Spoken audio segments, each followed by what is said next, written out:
మమ్మల్ని ఇక్కడ నిరసన తెలుపనీయడం లేదని చెప్పి వాళ్ళు తెల్లవారు మళ్ళీ అమరవీరుల స్తూపం దగ్గర అమరజ్యోతి దగ్గర వెళ్ళి అక్కడైనా మా గోస అమరులకైనా చెప్పుకుందామని వెళ్ళి అక్కడికి వెళ్ళి దీక్ష చేస్తూ ఉంటే మళ్ళీ నిన్న ఉదయం 10:30కు వాళ్ళని అరెస్ట్ చేసి వాళ్ళని తీసుకుపోయి బండ్లగూడ పోలీస్ స్టేషన్లో పెట్టడం జరిగింది. ఎంత దుర్మార్గం అంటే నిన్న ఉదయం వాళ్ళు నిరాహార దీక్ష ప్రారంభిస్తే నిన్న రాత్రి 11 గంటల వరకు వాళ్ళు మంచినీళ్ళు కూడా ముట్టలే. నేను వెళ్ళి వాళ్ళని పరామర్శించి స్వయంగా బీఆర్ఎస్ పార్టీ కార్యనిర్వాహక అధ్యక్షులైనటువంటి కేటీఆర్ గారితో మాట్లాడిపించిన తర్వాత కేటీఆర్ గారు మీ ఆరోగ్యం మాకు చాలా ముఖ్యం, మీ భవిష్యత్తు ముఖ్యం కాబట్టి మీరు ఎట్లనైనా చేసి మీరు దీక్ష విరమించండి, మీకు అండగా మేముంటాం, మీకోసం మేము కొట్లాడతాం, అవసరమైతే మా ఎమ్మెల్యేలు అందరినీ కూడా చీఫ్ సెక్రటరీ దగ్గర తీసుకెళ్ళి మీ బాధను వినిపిస్తామని చెప్పినా కూడా వాళ్ళు దీక్షను విరమించకుండా వాళ్ళు నిన్న రాత్రి 11 గంటల వరకు దీక్ష చేస్తే కూడా కనీసం కాంగ్రెస్ పార్టీ నాయకుడు ఒక్కడు కూడా పట్టించుకున్నటువంటి నాదులు లేడు. ఒక మంత్రి కూడా వాళ్ళతో మాట్లాడేటువంటి పాపాన ఓలే.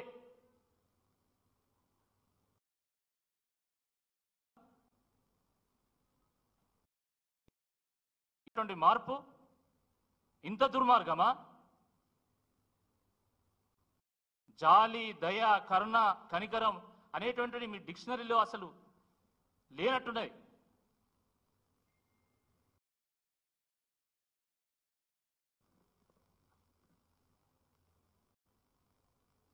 జియో 46 కేసు కోర్టులో ఉన్నది.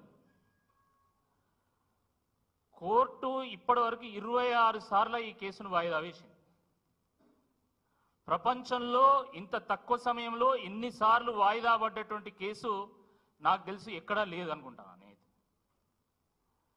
అంటే ఇంత తక్కువ సమయంలో ఇన్నిసార్లు ఈ కేసును కోర్టు వాయిదా వేస్తున్నదంటే న్యాయమూర్తులకు వీళ్ళకు న్యాయం చేయాలనేటువంటి తపన ఎంత ఉన్నదో అర్థమవుతా ఉన్నది. న్యాయమూర్తులకు ఉన్నటువంటి తపనలో ఇసుమంతైనా ఈ ప్రభుత్వానికి ఉంటే ఈ అడ్వకేట్ జనరల్ ఎందుకు అటెండ్ కాకుండా పోతాడని చెప్పి ఈ సందర్భంగా మేము ప్రశ్నిస్తా ఉన్నాం. న్యాయమూర్తులకు ఇంత తపన ఉంది కదా, ఈ ప్రభుత్వానికి పేనంత తలలో పేనంత అయినటువంటి ఆలోచన కూడా ఎందుకు లేదని చెప్పి ఈ సందర్భంగా మేము ప్రశ్నిస్తా ఉన్నాము. ప్రభుత్వానికి మనసు లేదు కాబట్టి ఈరోజు అడ్వకేట్ జనరల్ను పంపించడం లేదు. అడ్వకేట్ జనరల్ ఎవరి ఇన్స్ట్రక్షన్స్ ప్రకారం వారు నడుచుకుంటారు, ప్రభుత్వం ఇన్స్ట్రక్షన్స్ ప్రకారమే నడుచుకుంటారు.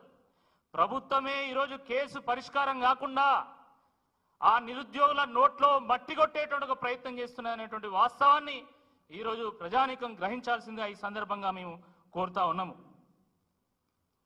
ఎంత ఘోరం అంటే నిన్న నేను పరామర్శకు వెళ్తే కనీసము ఆ జియో 46 బాధితులను అరెస్ట్ అయినటువంటి వాళ్ళని కలవనీయడం లేదు. ఇన్స్పెక్టర్ ఎవరు కూడా ఆ పోలీస్ స్టేషన్లో అడుగు పెట్టొద్దని చెప్పేసి ఆదేశాలు జారీ చేస్తాడు. నేను నిరసన తెలిపి నేను స్వయంగా ఏసీపీ గారితో మాట్లాడిన తర్వాత మమ్మల్ని అలో చేసిన తర్వాత ఎక్కడ వాళ్ళ మీద అయినటువంటి గాయాలు బయటపడతాయో, ఎక్కడ ప్రజలకు వాస్తవాలు తెలుస్తాయో అన్నటువంటి ఒక భయంతో ఫోటోలు తీయొద్దు, వీడియోలు తీయొద్దు అని చెప్పేసి మా దగ్గర ఫోన్లు గుంజుకుంటారు. మీడియాను అలో చేయరు. ఇదేనా మీరు చెప్పినటువంటి ప్రజా పాలన అని చెప్పి సందర్భంగా నేను ప్రశ్నిస్తా ఉన్నాను. కొంచెమన్నా జ్ఞానం ఉండాలి. ఎన్ని సంవత్సరాలు మేము ప్రజా జీవితంలో ఉన్నాం. ఎన్నో సందర్భాల్లో మా కార్యకర్తలు కానీ సామాన్య ప్రజలు కానీ అరెస్ట్ అయినటువంటి సందర్భంలో మేము వెళ్తే పోలీసులు మంచి ఆహ్వానిస్తారు, మాట్లాడిస్తారు, మీడియాను అలో చేస్తారు, మా వాయిస్ను వినిపించేటువంటి అవకాశాన్ని మాకు కల్పిస్తారు. కానీ మొట్టమొదటిసారి పోలీసులు ఇన్ని ఆంక్షలను విధించి ఒక నియంతృత్వ ధోరణిని వాళ్ళు ప్రదర్శిస్తూ ఉన్నారు. ఇనుప కంచెలను కట్టడాల ముందో భవనాల ముందో తొలగించడం కాదు, మీ మనసులకు ఉన్నటువంటి ఇనుప కంచెలను తొలగించండి ముందు. మీ మనుషుల ముందు ఉన్నటువంటి ఇనుప కంచెలను తొలగించండి ముందు. నిజంగా జాలి, దయ, హృదయము ఉంటే కనికరం ఉంటే మీరు ఇలా వివరించరు. మీ మనసుకు ఒక ఇనుప కంచెను నాటుకొని ఈ రకంగా వివరిస్తా ఉన్నారు. మీ మనుషుల ముందు పోలీసులు అనేటువంటి ఇనుప కంచెలు పెట్టుకొని ఈరోజు ఎవరిని రానియకుండా చేస్తా ఉన్నారు. ఎవరు బాధలు చెప్పుకుంటా ఉంటే చెప్పుకునేటువంటి అవకాశం లేకుండా చేస్తా ఉన్నారు. కాబట్టి మేము ప్రగతి భవన్ ముందు ఇనుప కంచెలు తొలగించమని మీరు గప్పాలు కొట్టడం కాదు, ఫస్ట్ మీ మనసులో ఉన్నటువంటి ఇనుప కంచెను తొలగించండి. మీ మనుషుల ముందు ఉన్నటువంటి ఇనుప కంచెల్ని తొలగించాల్సిందా ఈ సందర్భంగా నేను విజ్ఞప్తి చేస్తా ఉన్నాను. మిత్రులారా, ఇకపోతే విడుదల చేస్తాం, ఎల్లుండే విడుదల చేస్తామని చెప్పి రకరకాలుగా పేపర్లలో మీరు హెడ్లైన్లు, పేపర్లలో స్టోరీలు, మీకు సంబంధించినటువంటి న్యూస్ ఛానల్లో స్టోరీలు, మీకు సంబంధించినటువంటి పేపర్లలో ప్రధాన శీర్షికలు వారాల పాటు వేయించింది కదా. నిజంగా నిరుద్యోగ యువత అంతా కూడా ఎంతో ఆశతోని ఎదురు చూసినది, కొండంత ఆశతోని ఎదురు చూసింది. నిజంగా మాకు న్యాయం చేస్తుంది కావచ్చు కాంగ్రెస్ ప్రభుత్వం అని చెప్పేసి ఎదురు చూసింది. కానీ తీరా చూస్తే అసెంబ్లీ సమావేశాల్లో చివరి రోజున చివరి ఘట్టంలో ఒక తెల్ల కాగితాన్ని నిరుద్యోగుల ముందు పెట్టి వాళ్ళ ఆశల మీద నీళ్లు జల్లింది ఈ ప్రభుత్వం.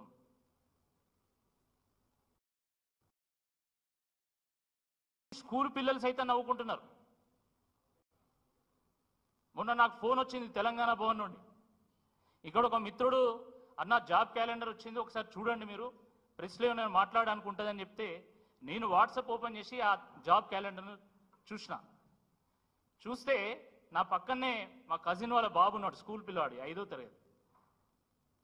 బాబా ఏం చూస్తున్నావు అంటే నేను జాబ్ క్యాలెండర్ చూస్తున్నా అన్నాడు. వాడు కూడా చూసిండు జాబ్ క్యాలెండర్. చూస్తే వాడు నవ్విండు. అరే ఎందుకు నవ్వుతున్నావు అంటే క్యాలెండర్ అంటే అలా డేట్ ఉండాలి కదా, డేటే లేదు, అది క్యాలెండర్ ఎట్లయితుంది అని అడిగింది.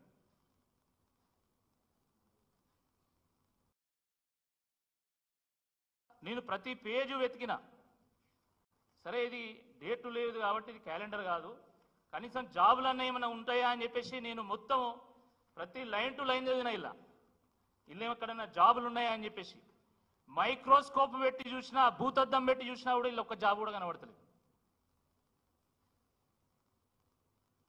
ఇది ఇది ఉత్తి క్యాలెండర్, ఉత్తి క్యాలెండరు, ఒళ్ళెక్కల క్యాలెండర్. ఇది సిగ్గుండాలే, ఇది జాబ్ క్యాలెండర్ అని చెప్పడానికి కొంచెమన్నా సిగ్గుండాల.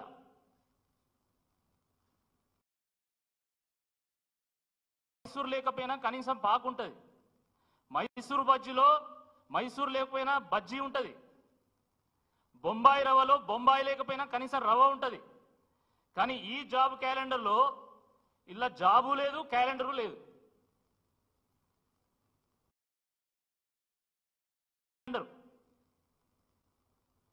ఉత్తి కాగితం ఇది,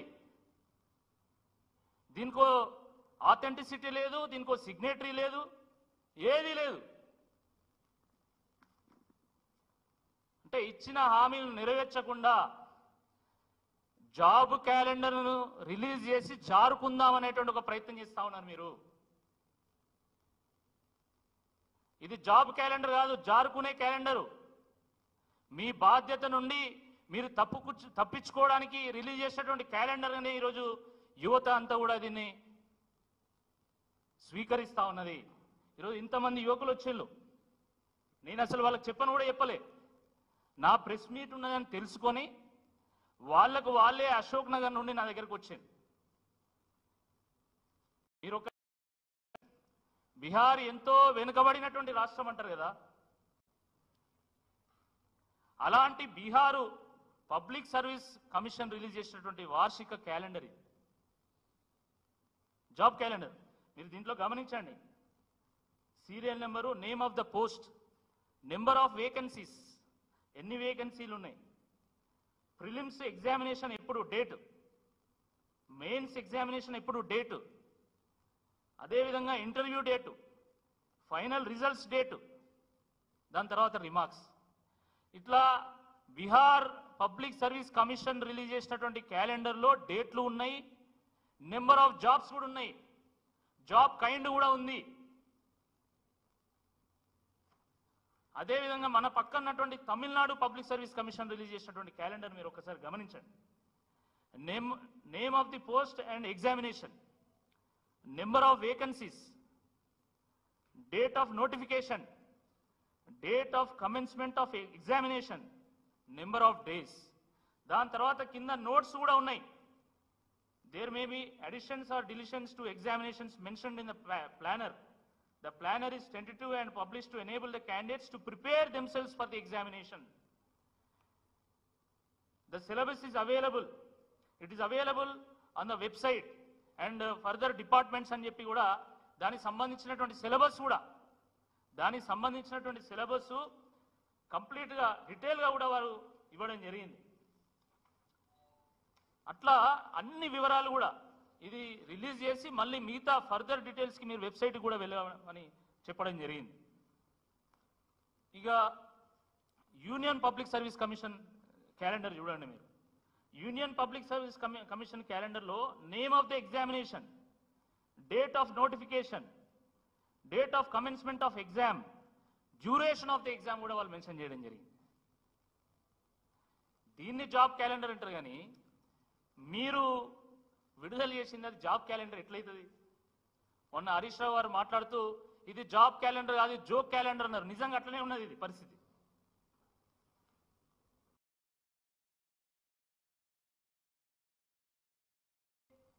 ప్రభుత్వంలో భాగస్వామ్యం అయినటువంటి డిఎంకే ప్రభుత్వం ఎలాంటి క్యాలెండర్ రిలీజ్ చేస్తుందో ఒకసారి మీరు స్టడీ చేసి దీనికి సమాధానం చెప్పాల్సిందిగా ఈ సందర్భంగా నేను కోరుతా ఉన్నాను. మిత్రులారా, ఈ ప్రభుత్వం నుండి ఇంతకంటే గొప్ప క్యాలెండర్ ఏమి ఎక్స్పెక్ట్ చేయలేం. ఎందుకంటే ముఖ్యమంత్రి ఏమో పేగులు మెడకేసుకుంటా అంటాడు, ఒక మంత్రి ఏమో చెప్తూనే కొడతా అంటాడు, ఒక ఎమ్మెల్యేనేమో తోలు తీస్తా అంటాడు, ఇంకో ఎమ్మెల్సీ అంతు చూస్తా అంటాడు.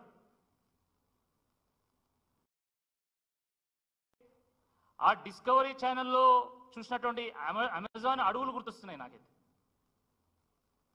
వీళ్ళ ప్రభుత్వాన్ని చూస్తుంటే డిస్కవరీ ఛానల్లో చూసినటువంటి అమెజాన్ అడవులు గుర్తొస్తా ఉన్నాయి.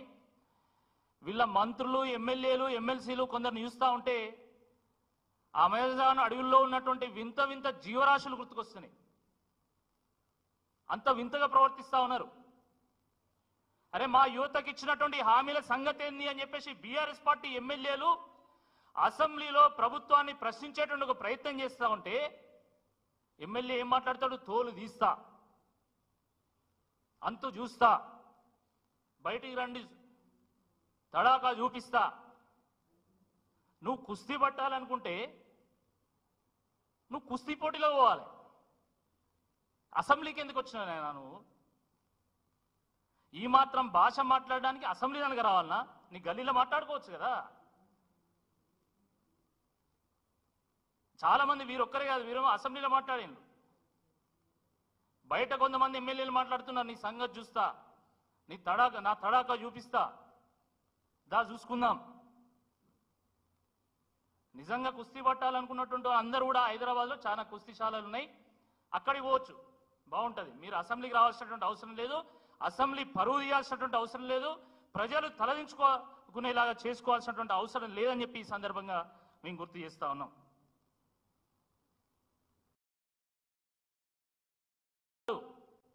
2 లక్షల ఉద్యోగాలు హామీ నెరవేర్చేంత వరకు కూడా తప్పకుండా మేము వెంట ఆడుతూనే ఉంటాము. మేము ఉద్యోగాల గురించి మాట్లాడిన ప్రతి సందర్భంలో ఒకటే మాట్లాడతారు. వీళ్ళేం మాట్లాడతారు? మేమిచ్చిన 30,000 ఉద్యోగాలు అంటారు. మీరు ఇచ్చినటువంటి 30,000 ఉద్యోగాలు వాటి నోటిఫికేషన్లు ఎప్పుడు వచ్చినాయి? వాటి పరీక్షలు ఎప్పుడు నిర్వహించిండ్రు? వాటి రిజల్ట్స్ ఎప్పుడు వచ్చినాయి? నియామక పత్రాలు ఎప్పుడు ఇచ్చిండ్రు? అవన్నీ కూడా ఈరోజు అశోక్ నగర్లో కానీ వివిధ జిల్లాల్లో ప్రిపేర్ అవుతున్నటువంటి యువత అందరికీ కూడా తెలుసు. అది స్టాఫ్ నర్సులు కానీ, లేదా పోలీస్ కానిస్టేబుల్ కానీ, లేదా ఇంకా వివిధ ఉద్యోగాలు కూడా అవి ఎప్పుడు వచ్చినాయి అనేది మొత్తం మనకు డేట్స్తో సహా అన్నీ కూడా ఉన్నాయి. అనేక సందర్భాల్లో మరి కేటీఆర్ గారు కానీ, లేకపోతే హరీష్ రావు గారు కానీ వారు చూపెట్టేటువంటి ఒక ప్రయత్నం కూడా చేసిండ్రు. అయినా కూడా అయినా కూడా పదే పదే అవే విమర్శలు. కాబట్టి ఒక్కసారిగా మీరు మీకు దీనికి సమాధానం చెప్పాలనేటువంటి ఉద్దేశంతోనే మరి ఇవన్నీ చూపెట్టడం ఒక ప్రయత్నం చేస్తున్నాం. అవి కాదు మిగతా పోలీస్ డిపార్ట్మెంట్కి సంబంధించి 17,516 పోస్టులు. దీని నోటిఫికేషన్ డేటు ఏప్రిల్ 22. అక్టోబర్ 4 రోజు రిజల్ట్స్ డిక్లేర్ అయినాయి. అదేవిధంగా గురుకులం సంబంధించి 9,210 పోస్టులు. ఇది ఏప్రిల్ 6, 2023 రోజు నోటిఫికేషన్ వచ్చింది. దానికి సంబంధించిన పోస్టు కూడా మేమే ఇచ్చినామంటున్నారు.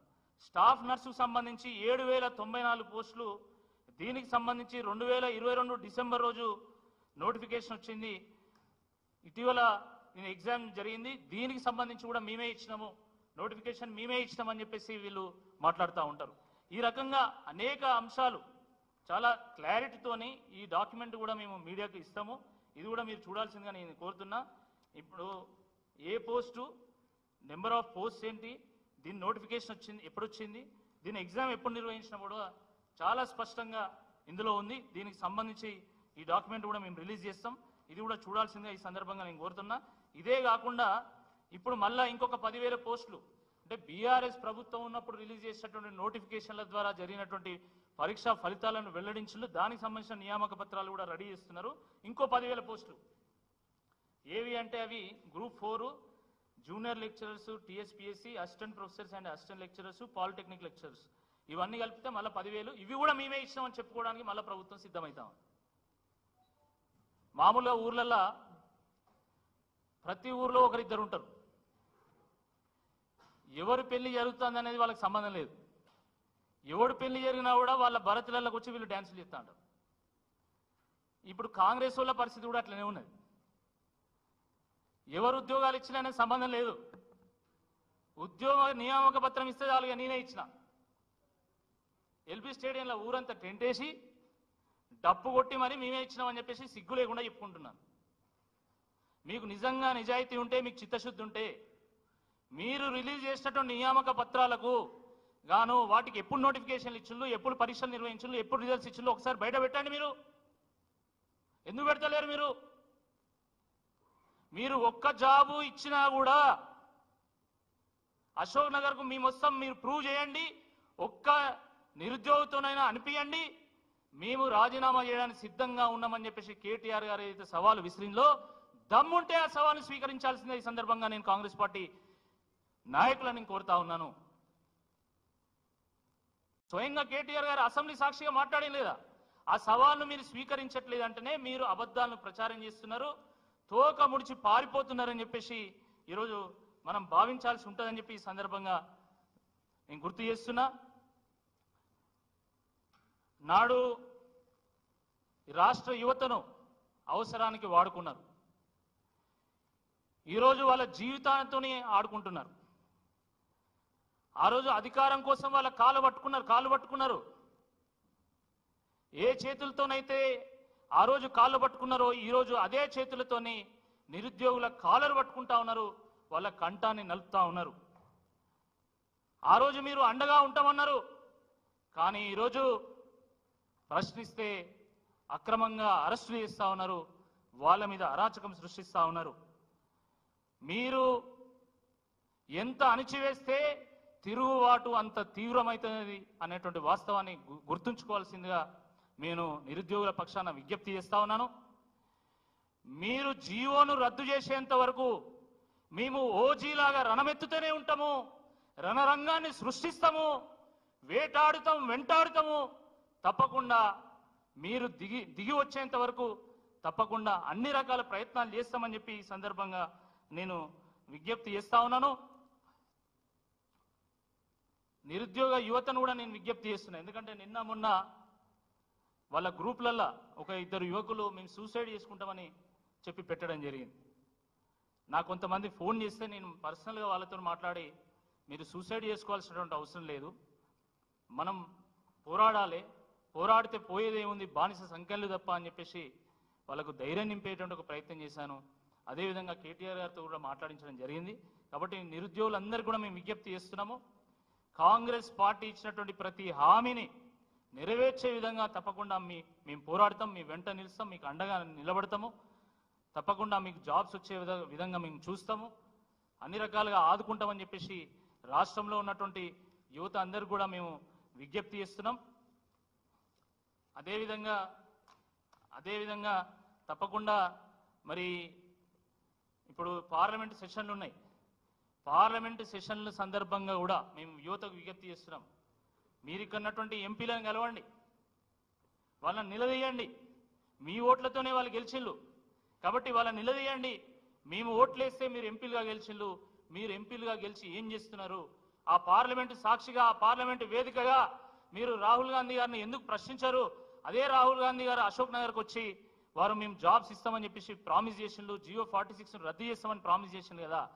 ఆ రాహుల్ గాంధీని ఎందుకు ప్రశ్నించరు అని చెప్పేసి మీరు నిలదీయండి అని చెప్పేసి ఈ సందర్భంగా యువత అందరూ కూడా నేను పిలుపునిస్తాను.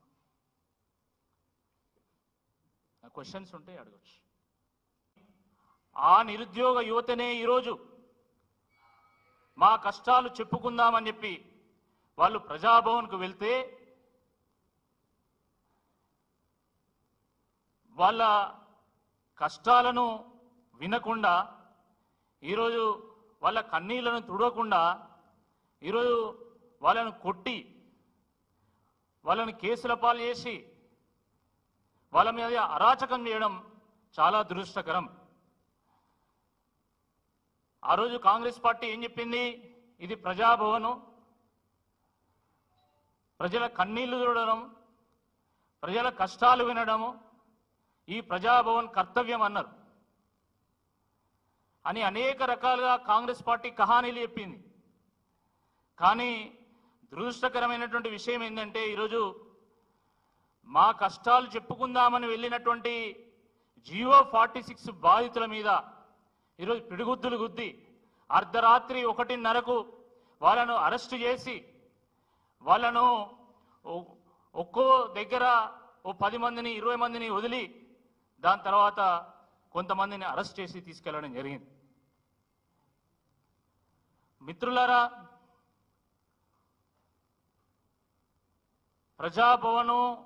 ప్రజాభవన్కు జియో 46 బాధితులు అనేక సందర్భాలుగా వెళ్ళిళ్ళు. అనేక సందర్భాలుగా వాళ్ళ సమస్యలు చెప్పుకునేటువంటి ఒక ప్రయత్నం చేసిండ్రు. కానీ కనీసము కనికరం లేకుండా ఈరోజు వాళ్ళ మీద పిడిగుద్దులు ఉండడం చాలా దుర్మార్గం. అనేక మంది గాయాల పాలైనలు. పాపం ఏ మీడియా కూడా అర్ధరాత్రి కాబట్టి క్యాప్చర్ చేసుకునేటువంటి అవకాశం లేకుండా పోయింది. కాళ్లకు, చేతులకు, వెన్నులకు, వీపుకు చాలా గాయాలైనాయి. మమ్మల్ని ఇక్కడ నిరసన తెలుపనీయడం లేదని చెప్పి వాళ్ళు తెల్లవారు మళ్ళీ అమరవీరుల స్తూపం దగ్గర, అమరజ్యోతి దగ్గర వెళ్ళి అక్కడైనా మా గోస అమరులకైనా చెప్పుకుందామని వెళ్ళి అక్కడికి వెళ్ళి దీక్ష చేస్తూ ఉంటే మళ్ళీ నిన్న ఉదయం 10:30కు వాళ్ళని అరెస్ట్ చేసి వాళ్ళని తీసుకుపోయి బండ్లగూడ పోలీస్ స్టేషన్లో పెట్టడం జరిగింది. ఎంత దుర్మార్గం అంటే నిన్న ఉదయం వాళ్ళు నిరాహార దీక్ష ప్రారంభిస్తే నిన్న రాత్రి 11 గంటల వరకు వాళ్ళు మంచినీళ్ళు కూడా ముట్టలే. నేను వెళ్ళి వాళ్ళను పరామర్శించి స్వయంగా బీఆర్ఎస్ పార్టీ కార్యనిర్వాహక అధ్యక్షులైనటువంటి కేటీఆర్ గారితో మాట్లాడిపించిన తర్వాత, కేటీఆర్ గారు మీ ఆరోగ్యం మాకు చాలా ముఖ్యం, మీ భవిష్యత్తు ముఖ్యం కాబట్టి మీరు ఎట్లనైనా చేసి మీరు దీక్ష విరమించండి, మీకు అండగా మేముంటాం, మీకోసం మేము కొట్లాడతాం, అవసరమైతే మా ఎమ్మెల్యేలు అందరినీ కూడా చీఫ్ సెక్రటరీ దగ్గర తీసుకెళ్ళి మీ బాధను వినిపిస్తామని చెప్పినా కూడా వాళ్ళు దీక్షను విరమించకుండా వాళ్ళు నిన్న రాత్రి 11 గంటల వరకు దీక్ష చేస్తే కూడా కనీసం కాంగ్రెస్ పార్టీ నాయకుడు ఒక్కడు కూడా పట్టించుకున్నటువంటి నాదులు లేడు. ఒక మంత్రి కూడా వాళ్ళతో మాట్లాడేటువంటి పాపాన ఓలే.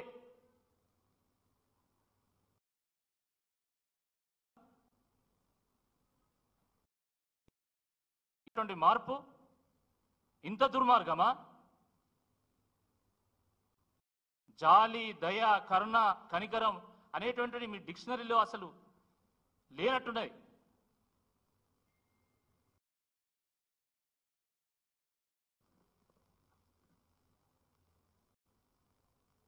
జియో 46 కేసు కోర్టులో ఉన్నది. కోర్టు ఇప్పటి వరకు 26 సార్లు ఈ కేసును వాయిదా వేసింది. ప్రపంచంలో ఇంత తక్కువ సమయంలో ఇన్నిసార్లు వాయిదా పడ్డటువంటి కేసు నాకు తెలిసి ఎక్కడా లేదనుకుంటాను నేను. అంటే ఇంత తక్కువ సమయంలో ఇన్నిసార్లు ఈ కేసును కోర్టు వాయిదా వేస్తున్నదంటే న్యాయమూర్తులకు వీళ్ళకు న్యాయం చేయాలన్నటువంటి తపన ఎంత ఉన్నదో అర్థమైతా ఉన్నది. న్యాయమూర్తులకు ఉన్నటువంటి తపనలో ఇసుమంతైన ఈ ప్రభుత్వానికి ఉంటే ఈ అడ్వకేట్ జనరల్ ఎందుకు అటెండ్ కాకుండా పోతాడని చెప్పి ఈ సందర్భంగా మేము ప్రశ్నిస్తా ఉన్నాం. న్యాయమూర్తులకు ఇంత తపన ఉంది కదా, ఈ ప్రభుత్వానికి పేనంత తలలో పేనంత అయినటువంటి ఆలోచన కూడా ఎందుకు లేదని చెప్పి ఈ సందర్భంగా మేము ప్రశ్నిస్తా ఉన్నాము. ప్రభుత్వానికి మనసు లేదు కాబట్టి ఈరోజు అడ్వకేట్ జనరల్ను పంపించడం లేదు. అడ్వకేట్ జనరల్ ఎవరి ఇన్స్ట్రక్షన్స్ ప్రకారం వారు నడుచుకుంటారు? ప్రభుత్వం ఇన్స్ట్రక్షన్స్ ప్రకారమే నడుచుకుంటారు. ప్రభుత్వమే ఈరోజు కేసు పరిష్కారం కాకుండా ఆ నిరుద్యోగుల నోట్లో మట్టి కొట్టేటువంటి ఒక ప్రయత్నం చేస్తున్నదనేటువంటి వాస్తవాన్ని ఈరోజు ప్రజానీకం గ్రహించాల్సిందిగా ఈ సందర్భంగా మేము కోరుతా ఉన్నాము. ఎంత ఘోరం అంటే నిన్న నేను పరామర్శకు వెళ్తే కనీసము ఆ జియో 46 బాధితులను అరెస్ట్ అయినటువంటి వాళ్ళని కలవనీయడం లేదు. ఇన్స్పెక్టర్ ఎవరు కూడా ఆ పోలీస్ స్టేషన్లో అడుగు పెట్టొద్దని చెప్పేసి ఆదేశాలు జారీ చేస్తాడు. నేను నిరసన తెలిపి నేను స్వయంగా ఏసీపీ గారితో మాట్లాడిన తర్వాత మమ్మల్ని అలో చేసిన తర్వాత ఎక్కడ వాళ్ళ మీద అయినటువంటి గాయాలు బయటపడతాయో, ఎక్కడ ప్రజలకు వాస్తవాలు తెలుస్తాయో అన్నటువంటి ఒక భయంతో ఫోటోలు తీయొద్దు, వీడియోలు తీయొద్దు అని చెప్పేసి మా దగ్గర ఫోన్లు గుంజుకుంటారు. మీడియాను అలో చేయరు. ఇదేనా మీరు చెప్పినటువంటి ప్రజా పాలన అని చెప్పి సందర్భంగా నేను ప్రశ్నిస్తా ఉన్నాను. కొంచెమన్నా జ్ఞానం ఉండాలి. ఎన్ని సంవత్సరాలు మేము ప్రజా జీవితంలో ఉన్నాం. ఎన్నో సందర్భాల్లో మా కార్యకర్తలు కానీ సామాన్య ప్రజలు కానీ అరెస్ట్ అయినటువంటి సందర్భంలో మేము వెళ్తే పోలీసులు మంచి ఆహ్వానిస్తారు, మాట్లాడిస్తారు, మీడియాను అలో చేస్తారు, మా వాయిస్ను వినిపించేటువంటి అవకాశాన్ని మాకు కల్పిస్తారు. కానీ మొట్టమొదటిసారి పోలీసులు ఇన్ని ఆంక్షలను విధించి ఒక నియంతృత్వ ధోరణిని వాళ్ళు ప్రదర్శిస్తా ఉన్నారు. ఇనుప కంచెలను కట్టడాల ముందో భవనాల ముందో తొలగించడం కాదు, మీ మనసులకు ఉన్నటువంటి ఇనుప కంచెలను తొలగించండి ముందు. మీ మనసుల ముందు ఉన్నటువంటి ఇనుప కంచెలను తొలగించండి ముందు. నిజంగా జాలి, దయ, హృదయము ఉంటే, కనికరం ఉంటే మీరు ఇలా వివరించరు. మీ మనసుకు ఒక ఇనుప కంచెను నాటుకొని ఈ రకంగా వివరిస్తా ఉన్నారు. మీ మనుషుల ముందు పోలీసులు అనేటువంటి ఇనుప కంచెలు పెట్టుకొని ఈరోజు ఎవరిని రానియకుండా చేస్తా ఉన్నారు. ఎవరు బాధలు చెప్పుకుంటా ఉంటే చెప్పుకునేటువంటి అవకాశం లేకుండా చేస్తా ఉన్నారు. కాబట్టి మేము ప్రగతి భవన్ ముందు ఇనుప కంచెలు తొలగించమని మీరు గప్పాలు కొట్టడం కాదు, ఫస్ట్ మీ మనసులో ఉన్నటువంటి ఇనుప కంచెను తొలగించండి. మీ మనుషుల ముందు ఉన్నటువంటి ఇనుప కంచెల్ని తొలగించాల్సిందా ఈ సందర్భంగా నేను విజ్ఞప్తి చేస్తా ఉన్నాను. మిత్రులారా, ఇకపోతే విడుదల చేస్తాం, ఎల్లుండే విడుదల చేస్తామని చెప్పి రకరకాలుగా పేపర్లలో మీరు హెడ్లైన్లు, పేపర్లలో స్టోరీలు, మీకు సంబంధించినటువంటి న్యూస్ ఛానల్లో స్టోరీలు, మీకు సంబంధించినటువంటి పేపర్లలో ప్రధాన శీర్షికలు వారాల పాటు వేయించింది కదా. నిజంగా నిరుద్యోగ యువత అంతా కూడా ఎంతో ఆశతోని ఎదురు చూసినది, కొండంత ఆశతోని ఎదురు చూసింది. నిజంగా మాకు న్యాయం చేస్తుంది కావచ్చు కాంగ్రెస్ ప్రభుత్వం అని చెప్పేసి ఎదురు చూసింది. కానీ తీరా చూస్తే అసెంబ్లీ సమావేశాల్లో చివరి రోజున చివరి ఘట్టంలో ఒక తెల్ల కాగితాన్ని నిరుద్యోగుల ముందు పెట్టి వాళ్ళ ఆశల మీద నీళ్లు జల్లింది ఈ ప్రభుత్వం.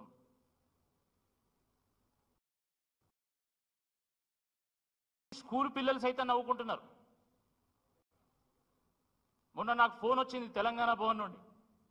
ఇక్కడ ఒక మిత్రుడు అన్న జాబ్ క్యాలెండర్ వచ్చింది, ఒకసారి చూడండి మీరు, ప్రెస్లో నేను మాట్లాడాలనుకుంటుందని చెప్తే నేను వాట్సాప్ ఓపెన్ చేసి ఆ జాబ్ క్యాలెండర్ను చూస్తే నా పక్కనే మా కజిన్ వాళ్ళ బాబు ఉన్నాడు, స్కూల్ పిల్లవాడు, 5వ తరగతి. బాబా ఏం చూస్తున్నావు అంటే నేను జాబ్ క్యాలెండర్ చూస్తున్నా అన్నాడు. వాడు కూడా చూసిండు జాబ్ క్యాలెండర్. చూస్తే వాడు నవ్విండు. అరే ఎందుకు నవ్వుతున్నావు అంటే క్యాలెండర్ అంటే అలా డేట్ ఉండాలి కదా, డేటే లేదు, అది క్యాలెండర్ ఎట్లయితుంది అని అడిగిండు.